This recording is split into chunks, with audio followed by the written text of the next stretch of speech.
On n'est pas des moutons, reprenons le contrôle de nos données. Un podcast Doxybox, animé par Damien Douany et François-Henolphe Jas, CEO d'Oxybox. Deuxième partie du troisième épisode de On n'est pas des moutons avec Adrien Parot, médecin informaticien, président d'Interop, et Bernard Benamou, secrétaire général de l'Institut de la souveraineté numérique. Dans la première partie de ce podcast, on a beaucoup parlé de Health Data Hub, de la question des données. On va continuer de parler de tout ça dans cette deuxième partie. Bernard, dans la première partie de ce podcast, vous parliez justement d'un changement de paradigme dans la santé. Vous disiez que finalement, on passait d'une logique curative, si on peut dire globalement, à de plus en plus une logique d'anticipation, même d'un point de vue médical, Adrien, de prévention et d'anticipation par une logique d'analyse de données. Donc le but du jeu, c'est de faire en sorte d'utiliser les données, d'essayer de faire en sorte d'anticiper les risques. Et donc ça se base bien sûr par la captation de données et leur exploitation. Alors, on va parler un peu d'actualité avec le Covid-19. À mi-avril 2020, il y a un groupe d'entreprises françaises qui s'était constitué autour d'un collectif pro bono qui s'appelait Codata et qui avait dans l'objectif d'offrir à la puissance publique des outils opérationnels d'aide à la décision, justement, pour lutter contre la pandémie au moyen d'analyse de données, de méthodes, d'algorithmes, etc. Et au final, c'est un échec parce qu'ils n'ont jamais réussi à avoir le volume de données dont ils avaient besoin, à peine 10 à 20% d'après leurs estimations. Et ils se sont heurtés à la méfiance des pouvoirs publics, aux réticences de la CNIL, au lobby médicaux, à la jalousie de certains milieux académiques, disent-ils. Et pendant ce temps-là, on constate, et on en parlait justement tout à l'heure, que des millions de données sont captées tous les jours par des millions, des milliards d'objets connectés. Donc la première question qu'on peut se poser, c'est quand on voit cet échec relatif de cette démarche qui était Codata, est-ce que quelque part on se dit pas qu'on se tire une balle dans le pied en voulant rester un peu dans notre coin, et alors qu'on pourrait peut-être être un leader mondial dans le médical si on revoyait un peu notre manière de considérer l'exploitation des données? Qu'il faille développer des solutions d'intelligence artificielle qui, comme on le sait, sont très data-centrées et très consommatrices et utilisatrices de données, c'est une chose. Puisque vous évoquez les systèmes de big data, d'analyse à des vues effectivement de prévention, que l'on doit confier, comme ça a été le cas par exemple pour la DGSI, nos services de renseignement intérieur, à des sociétés comme Palantir, dont on rappellera pour ceux qui ne savent pas qu'elle a été fondée sur les crédits de la CIA, sur le fonds d'investissement de la CIA, In-Q-Tel, là ça pose un véritable problème, sachant justement qu'il y a un risque non neutre. Tout à l'heure, il était question d'extraterritorialité, d'utilisation des données par des puissances étrangères, voire d'ingérence, voire de manipulation. Par définition, qu'il y ait une nécessité de développer ces technologies, c'est une chose. Que cela se fasse de façon anarchique est une autre chose. Et je rappellerai d'ailleurs, puisque je citais Palantir, que Palantir, dans ses documents d'introduction en bourse, signifie à ses investisseurs, puisque c'était pour ça que sont rédigés ces documents, que le risque d'un durcissement des législations dans ces domaines pourrait conduire à la remise en cause du modèle économique de la société Palantir. François. Alors certes, mais Codata n'est pas Palantir et Codata n'a pas été financé par la CIA. Bien sûr. Non, mais justement, la particularité. Et on n'a pas de Palantir européen ni même français d'ailleurs, soit en passant. Alors là, que l'Europe soit en mesure de développer des technologies et des services autour de l'analyse des signaux faibles, etc., ça c'est une certitude. Puisque nous en parlons, que Palantir ait soumis ses offres de services gratuits, pro bono comme on dit là-bas, à la PHP, qu'il a heureusement refusé. Et donc on peut féliciter la PHP d'avoir refusé. Je précise que nos voisins britanniques, pour le NHS, donc le service de santé britannique, eux ont accepté. Donc par définition, je dirais que la question se pose, est-ce que l'Europe doit être en retrait par rapport à ça? Non. Peut-être que ce que nous venons de voir en termes justement de régulation sur l'intelligence artificielle avec ce nouveau texte Artificial Intelligence Act, qui est donc tout récent et qui devra être là aussi peaufiné, certainement évolué avec le Parlement et le Conseil. Par définition, je pense que là-dessus, il y a pas de déterminisme par rapport à ça. Je pense que l'Europe d'une part le peut et le doit. C'est-à-dire à la fois développer une technologie et des acteurs industriels dans ce domaine, mais aussi intégrer d'emblée, un peu comme on parle pour le RGPD de privacy by design, on parle pour ce qui est de ces technologies de ethic by design, et je pense que c'est le grand sujet pour les temps à venir, c'est-à-dire d'intégrer dès l'amont une préoccupation éthique plutôt que d'attendre que des scandales en cascade, ne viennent démontrer les risques que ces plateformes peuvent faire courir. Adrien. Qu'il y ait eu un blocage académique pour Codata, ça c'est tout à fait regrettable. Encore une fois, je l'avais dit au premier podcast, les données doivent être partagées entre les acteurs et les données permettent de... C'est un virage qui a eu lieu maintenant il y a 60 avec l'evidence-based medicine, et donc c'est grâce aux données que on soigne mieux, et donc en curatif ou en préventif, les deux. Donc on n'a pas attendu ni le Health Data Hub, ni Codata, ni pour traiter des données et faire avancer la médecine via les données. Le cas Codata est hyper révélateur quand même d'une certaine crispation, voire de non-compréhension justement de ces questions de comment exploiter la donnée dans un sens, on va dire, de santé publique. C'est regrettable en effet qu'ils aient eu des leviers de bouclier comme ça. Est-ce que moi l'exemple que je connais aussi bien, c'est encore une fois les hôpitaux de Paris. Les hôpitaux de Paris travaillent avec plusieurs acteurs privés, dont même des co-rédacteurs du rapport sur le Health Data Hub comme société Hawkin. Donc il y a vraiment et d'autres il y a plusieurs Therapixel. Donc il faut travailler ensemble et je pense que c'est quand même la voie. Tout le monde est en train de comprendre ça quand même, et les hôpitaux, tout le monde va dans cette voie quand même. François. Alors, il faut travailler ensemble, mais, et si je ne me trompe pas, l'AP-HP a construit son propre Health Data Hub. C'est pas le seul groupement hospitalier en France à avoir construit son propre Health Data Hub. Non, la plupart des centres hospitaliers, je peux les lister, qui les grosses villes françaises sans les citer, mais l'ont déjà fait. Et ce que je veux dire aussi, c'est que je connais pas spécifiquement l'exemple de Codata, mais ce qui est aussi compliqué, c'est de traiter les données à cause de la qualité des données de santé. On est aussi au début du traitement en santé de gros volumes de données, le big data, comme on l'appelle, c'est compliqué. L'INRIA, par exemple, travaille aussi avec la PHP, et l'INRIA a aussi vu que c'était compliqué de travailler, de processer ces données. Donc il y a plusieurs marches à franchir. Peut-être le secteur académique, les gens qui ne veulent pas partager, ça il faut vraiment l'écarter. Mais il y a aussi vraiment la qualité, l'interopérabilité des données qui est vraiment à construire. Est-ce qu'on est face à un défaut de gouvernance stratégique, en fin de compte, nationale, qui conduit à ce que, entre guillemets, chacun développe sa solution dans son coin? Je prends délibérément un point de vue très haut. Chaque baronnie développe son Health Data Hub dans son coin, et sous couvert de protéger les données, refuse justement de travailler avec d'autres en disant non, je protège, puisque c'est de la donnée de santé, c'est très critique. Ça s'est fait comme ça. Chacun a développé en effet progressivement l'Internet, et même l'informatique s'est construit comme ça. On avait besoin d'un système d'information, on l'a développé. On a pris les acteurs locaux, internationaux qu'on avait en face de nous. Et donc les choses, on en est à cet état-là.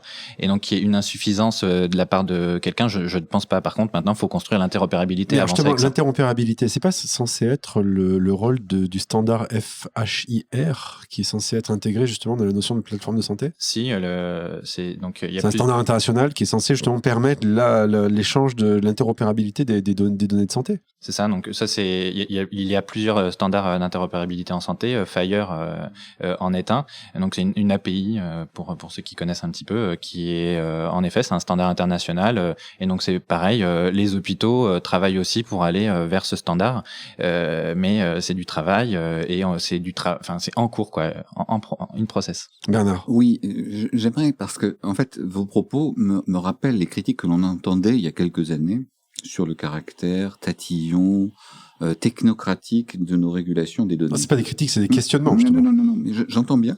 Je n'ai pas critiqué. Non, c'était pas une remarque personnelle. Mais il y a quelques années, on disait, en gros, tout ça ralentit l'industrie, pas uniquement dans la santé, bien au-delà. Oui, en général, oui, tout à fait. Or, on se rend compte aujourd'hui, et de plus en plus, que intégrer des préoccupations justement éthiques, des préoccupations sur la circulation de la donnée et donc des régulations là-dessus, peut aider à créer un cadre. Je rappellerai, pour ceux qui ne savent pas, que le RGPD a été de près ou de loin adopté par 140 pays ou territoires. Donc, et même le plus étrange et le plus inhabituel d'entre eux, la Chine, qui s'est inspirée dans sa toute récente loi sur la protection des données, du travail du RGPD. Évidemment pour des objectifs politiques totalement différents, opposés à ceux des Européens. Mais donc, par définition, je crois que je ne citerai pas les noms, mais des personnes disaient il y a quelques années la CNIL est quasiment un ennemi de la République parce qu'elle empêche les entreprises de fonctionner. C'est un propos non seulement inaudible, mais qui a été, démontré comme faux par ces dernières années. Et on se rend compte aujourd'hui que cette vision de l'information qui doit à tout prix être libre, traitée de manière transnationale, sans aucune forme de limite, un autre texte, puisque je parlais tout à l'heure du Data Governance Act, c'est justement de dire les data brokers, puisque c'est un mot qui n'a pas été prononcé aujourd'hui. L'un des grands métiers de l'Internet aujourd'hui, c'est un métier quasiment inconnu. C'est vendre de la donnée. C'est vendre de la donnée, c'est faire circuler de la donnée, créer et agréger des profils de plusieurs centaines de millions d'individus dans certains cas. Les sociétés qui font ça sont quasiment inconnues du grand public. Axiom, Experian, Oracle est connu pour d'autres choses, puisqu'ils font du logiciel aussi, mais par définition, ou Accenture, qui est aussi un grand data broker, par définition, ces gens-là travaillaient dans l'obscurité, étaient protégés par l'obscurité de leur modèle économique et de leur modèle de fonctionnement, et avaient un rôle qui est potentiellement destructeur sur nos sociétés. Et donc, qu'on soit obligé de revenir en arrière, et je vous parlais d'aggiornamento tout à l'heure, qu'on se pose la question en disant, est-ce que ces modèles économiques-là, de manière effectivement parfaitement opaque, peuvent être développés dans la durée sans que l'on vienne y réfléchir, je dirais quand le « on » étant l'ensemble des pays européens? À l'évidence, non. Et donc, par définition, je crois que aujourd'hui, on s'est rendu compte que pour développer une industrie de confiance dans ces domaines, on ne pourra pas utiliser les méthodes qui existaient auparavant. Donc en substance, une réglementation contraignante sur l'usage de données, comme l'est le RGPD, et comme pourrait l'être une réglementation sur la donnée de santé au niveau européen, et en fin de compte, un atout pour la compétitivité. Absolument. C'est votre argument des solutions européennes. Je dirais même mieux, je dirais que ça pourrait être un avantage compétitif essentiel pour les industries européennes dans les temps à venir, parce qu'on se rend bien compte qu'au-delà même des frontières de l'Union, y compris aux États-Unis, par exemple la Californie a adopté des textes, y compris sur les objets connectés. Oui, qui sont très proches de tout à fait du RGPD. Voilà, qui sont exactement issus de cette philosophie, y compris donc de privacy by design ou de ethic by design pour les temps à venir. Par définition, on se rend compte que les solutions européennes pourraient devenir une norme, un standard sur la qualité et la confiance dans les temps à venir, plutôt que de se lamenter, ce que l'on a fait souvent, sur le fait que, en gros, l'innovation vient de la Californie ou de la Chine et que la réglementation vient uniquement de l'Europe. Sous-entendu qu'on n'est que défensif. Non, je considère que c'est politique industrielle et politique de régulation doivent se renforcer l'un l'autre. Or ça n'a pas encore été bien compris, y compris par nos dirigeants souvent, qui ont pensé uniquement avoir une attitude défensive par rapport au big tech, alors que ce devrait être développer nos propres acteurs avec notre propre singularité technologique et éthique et politique pour les temps à venir. Adrien. Oui, pour rebondir sur le Health Data Hub, le Health Data Hub s'est concentré sur développer rapidement des algorithmes. Le problème, c'est qu'oublier que les algorithmes sont développés sur les données et que le point central de la discussion, c'est de garantir la confiance. Le secret médical existe pour que les patients aient confiance. Le RGPD existe pour que les personnes et les Européens aient confiance dans le système. Si on n'a pas confiance, les gens vont se rétracter, vont pas vouloir...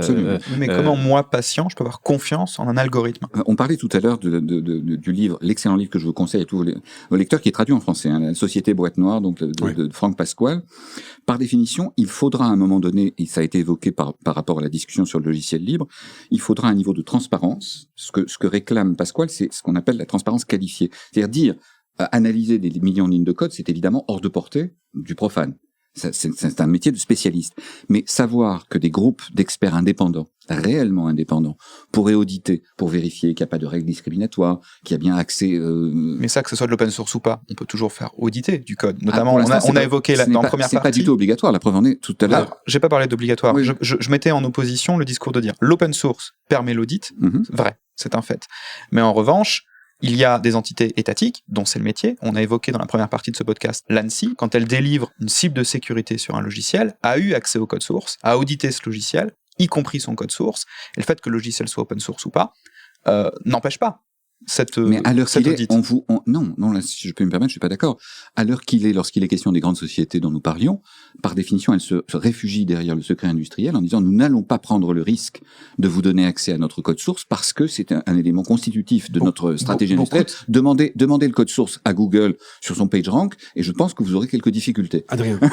Quand l'ANSSI délivre des certificats, elle dit aussi le code, que la totalité du code n'a pas pu être audité. La meilleure garantie, c'est l'open source du code. Et juste pour citer aussi, The Code is Law de Laurence Lessig, c'est aussi celui qui a la maîtrise du code qui a le pouvoir. Et voilà, donc il faut ouvrir le code, surtout sur des domaines comme la santé, qui sont des domaines d'intérêt public. Le code doit être ouvert.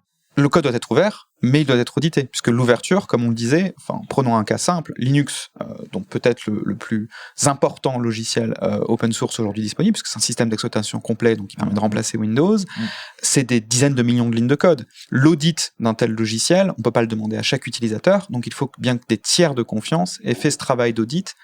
Voilà. Des groupes d'experts, c'est le propos. Quand on parlait de transparence qualifiée, ça veut dire instaurer le fait qu'il doit y avoir, secteur par secteur, des groupes d'experts qui soient en mesure d'accéder et d'analyser dans la durée, effectivement, l'ensemble de nos codes critiques, puisque tout à l'heure, Adrien parlait de l'excellent Laurence Lessig, vieil ami dans ces domaines.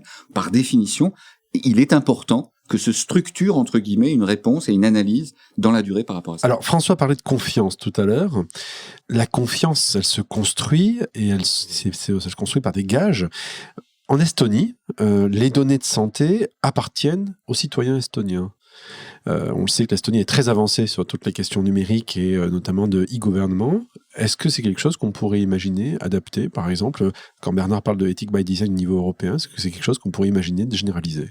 Alors là, je vais me permettre de faire la page de publicité nécessaire pour l'Institut de la souveraineté numérique que je représente ici. Nous venons d'établir un rapport sur Internet des objets et souveraineté numérique qui revient et qui fait effectivement des propositions dans ces domaines.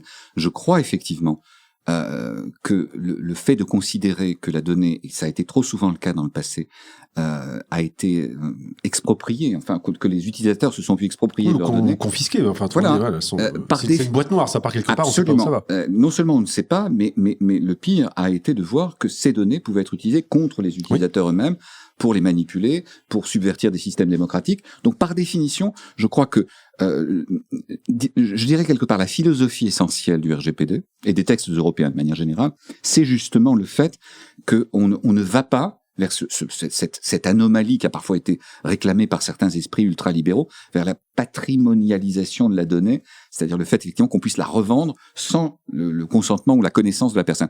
Le droit de contrôle sur la donnée, puisque vous citiez l'Estonie, qui est un cas un peu particulier d'un pays qui a massivement migré vers des technologies numériques. Oui, qui est très intéressant à regarder. Absolument. Bon, pas tout à fait reproductible au vu de sa dimension par rapport à nous, mais effectivement très intéressant. C'est un laboratoire. C'est un laboratoire, et donc à ce titre doit être analysé, mais il est vrai que là-dessus, la philosophie qui prévaut en Europe, c'est qu'il y a un droit de contrôle sur l'usage qui est fait des données personnelles, surtout lorsqu'il s'agit de données sensibles, et je pense que c'est quelque chose qui devrait être réaffirmé, y compris, puisque je citais notre récent rapport sur l'Internet des objets et souveraineté numérique, y compris effectivement dans la conception même de tout ce qui sera effectivement solution au plus près de l'utilisateur, puisque les objets, vous citiez en introduction, les milliards d'objets qui nous environneront, qui pour aujourd'hui, quand une personne a des objets connectés, elle sait quand ils le sont ou pas. À l'avenir, ce sera dans les villes, dans les bâtiments, dans les vêtements, possiblement dans les médicaments, toute chose qui va changer notre rapport à la notion même de connexion. Donc il faudra, là aussi, dans le hardware, se préoccuper des capacités de déconnexion. Voilà, la nécessité de créer des conditions de confiance. Le droit au silence des puces, c'est le terme qu'on avait employé au niveau européen il y a quelques années. Je pense qu'il nous faudra des systèmes qui justement soient conçus en conséquence, ce qui n'est pas le cas. C'est l'un des mandats qui a été confié à l'ENISA, l'Agence européenne de sécurité, pour justement la sécurité des objets connectés, que de faire en sorte effectivement d'établir des standards dans ces domaines. Et je pense que ça deviendra de plus en plus important. Adrien, un bout de répondre.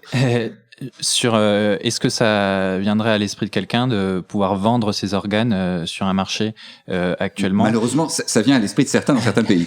Ça peut arriver, mais on va dire que c'est pas la majorité. Du coup, en Europe, en tout cas, c'est protégé. Et je pense que les forces en présence sont tellement importante. Voilà, les données, c'est l'or du 21e siècle. Les géants du numérique l'ont bien compris.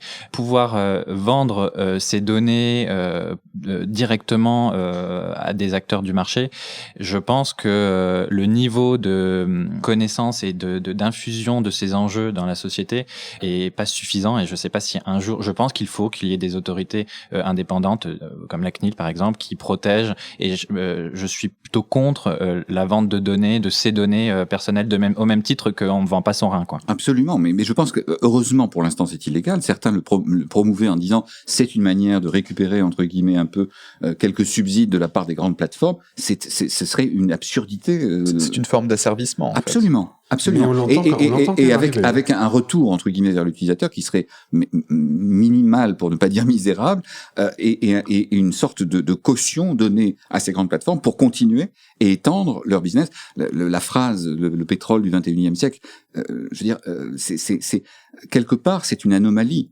C'est l'intelligence qui est censée être le pétrole du 21e siècle. La donnée est l'une des composantes. Considérer la donnée comme une chose séparée de la personne, quand il est en particulier question de la donnée médicale.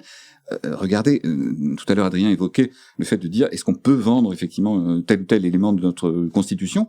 Regardez ce qui se passe autour de la donnée génomique. On n'a pas parlé encore effectivement de données génomiques qui sont l'un des grands enjeux pour les temps à venir de la médecine prédictive, de la possibilité de faire de la thérapeutique ciblée en fonction effectivement du génome. Donc ça intéresse énormément les grands laboratoires.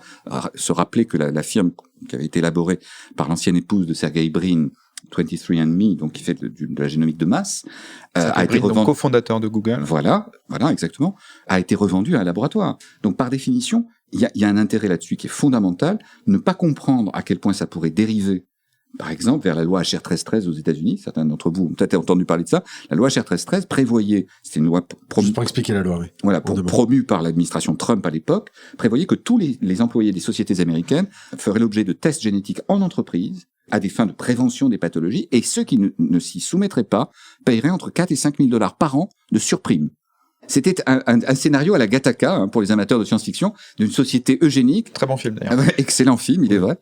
Et donc, par définition, c'est ce que nous voulons éviter à tout prix. Je veux juste revenir sur une expression. On a parlé tout à l'heure de la donnée, c'est le nouvel or noir. Est-ce que c'est pas dangereux comme métaphore? Absolument. Parce que l'or noir, alors ça fonctionne, la donnée se mine, l'or noir se mine, mais en fin de compte, celui qui génère de la valeur avec le pétrole, c'est pas celui qui l'extrait, c'est celui qui le raffine. Or là, dans la métaphore, c'est la plateforme, justement. Adrien.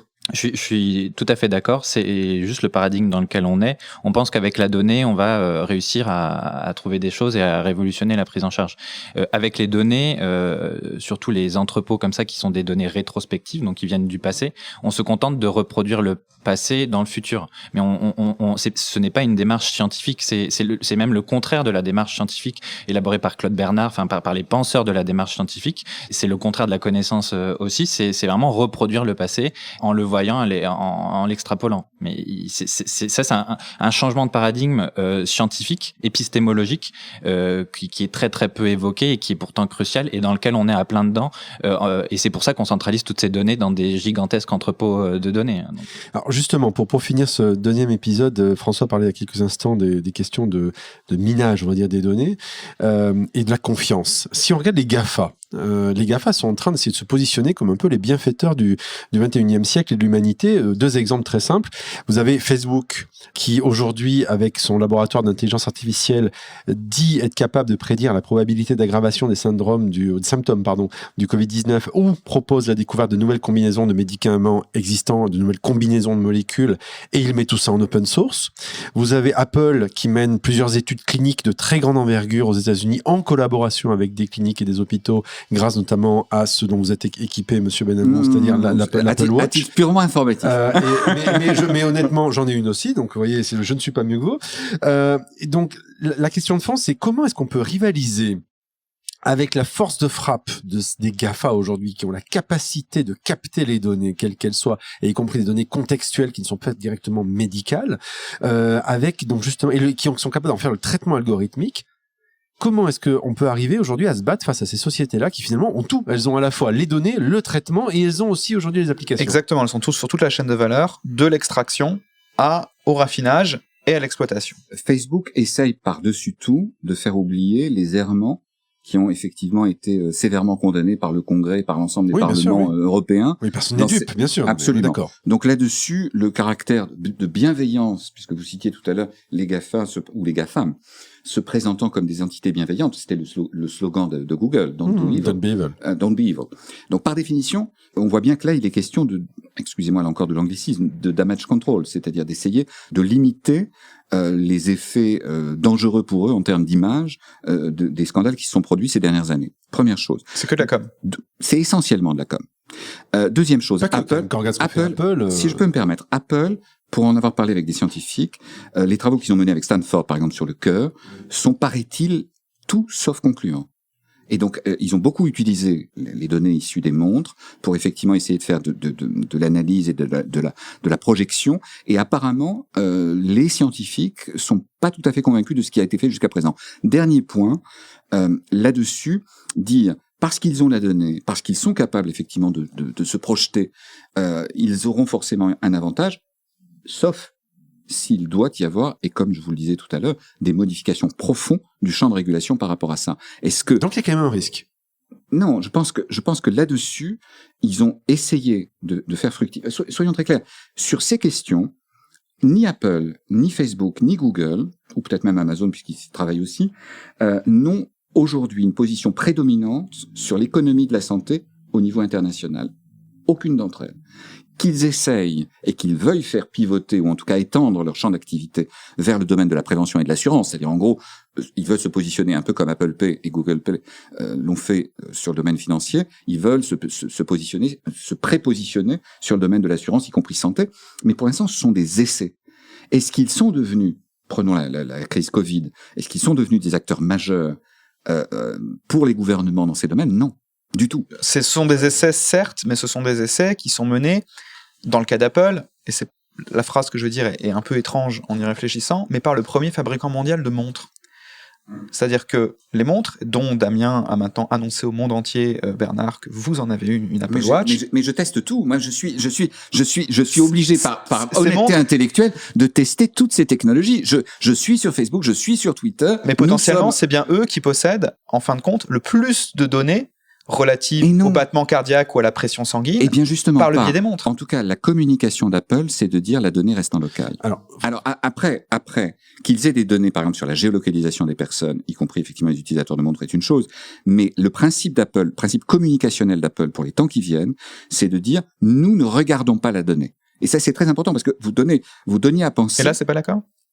Après, est-ce que, alors évidemment, en fait, là, ce à quoi nous assistons, c'est un conflit maintenant ouvert, qui était larvé, mais qui devient ouvert, entre Apple et Facebook et Google, mais surtout Apple et Facebook, sur le modèle économique. Apple dit, nous ne devons pas aller vers la publicité ciblée, vers l'ultra-ciblage lié à des informations que nous recueillons sur les personnes. Même Google, tout Google qu'il soit, vous l'avez vu avec les récents développements autour des cookies tiers, c'est-à-dire de modifier effectivement sur Chrome le fait effectivement qu'on est sur la cohorte et plus sur l'individu, on voit bien que ce modèle économique du micro-ciblage, micro-targeting en anglais, est sous le feu. Sous le feu au niveau aux États-Unis, y compris de l'administration Biden et des ONG qui disent ce modèle est un modèle de surveillance généralisée dangereux. Et en Europe, de la même manière, on sent venir ce moment où ce modèle sera non pas interdit, mais entravé. Parce que je ne pense pas qu'on interdira un modèle économique, mais on va l'entraver de telle manière qu'il ne sera plus possible, de la même manière que par le passé, d'effectuer ce micro-ciblage dont on sait qu'il a été à l'origine, par exemple, du scandale Cambridge Analytica. Et ce qui est intéressant à voir, c'est que Apple crée dans sa communication et sa politique une dimension des conditions de confiance. Adrien, Absolument. oui. C'est de faire des effets d'annonce, c'est relativement simple. En date, des exemples en santé, c'est Watson et l'intelligence artificielle d'IBM qui voulait révolutionner la santé. Pour le coup, là, on a le recul. C'est un échec flagrant de l'intelligence artificielle de Watson pour aider les cancérologues à traiter les patients. Ça n'existe juste pas. C'était de la com. C'était de la com. Mais voilà. ça marque quand même dans l'esprit des gens en général. Ça fait penser que la com soit importante dans la période. Nous l'avions tous remarqué. Mais par contre, est-ce que c'est marquant dans la vie de la santé des gens? Clairement, en tant que médecin, je vous dis clairement non. Facebook aussi a fait un super article. Ils ont analysé les posts de patients diabétiques et ils ont conclu qu'il y avait sûrement un lien de causalité, une corrélation en tout cas statistique, c'est ça, entre les religions et le diabète. C'est un article qui est paru dans PLOS ONE, enfin une revue. Voilà. Donc c'est totalement c'est fantaisiste ce genre de raisonnement. Ça ne repose sur rien en fait. Il y a pas de principe physiologique, physiopathologique qui dit que parce que je suis catholique, voilà, je vais être diabétique plus ou moins. Enfin, ça n'existe juste pas en fait. Donc c'est ça aussi le danger des corrélations statistiques entre deux marqueurs. Et dernière chose, il y a une différence entre prédiction et traitement. C'est pas parce qu'on arrive à prédire quelque chose qu'on va réussir à le traiter. Je peux prédire le Covid, si je sais pas comment le traiter, ça ne sert pas forcément à grand chose. Effectivement, juste pour conclure, il y a quelques années, une étude qui avait été faite et qui avait conclu un lien de corrélation, de causalité entre le nombre de suicides et l'utilisation d'Internet Explorer. Allez savoir si c'était le cas. Dans tous les cas de figure, Merci à vous deux, Adrien Parot et Bernard Benamou. Et merci à toi, François. C'était le 3e épisode de On n'est pas des moutons, le podcast qui parle de confiance numérique et qui décrypte comment reprendre le contrôle de nos données. Si vous avez aimé ce moment, faites-le savoir par des étoiles, 5 de préférence, mais même 4 on prend. Et des commentaires postés sur la plateforme de balado-diffusion préférée, celle que vous aimez, allez-y. À la technique, c'était Anthony. Bonjour chez vous. C'était On n'est pas des moutons, reprenons le contrôle de nos données, un podcast Oxybox.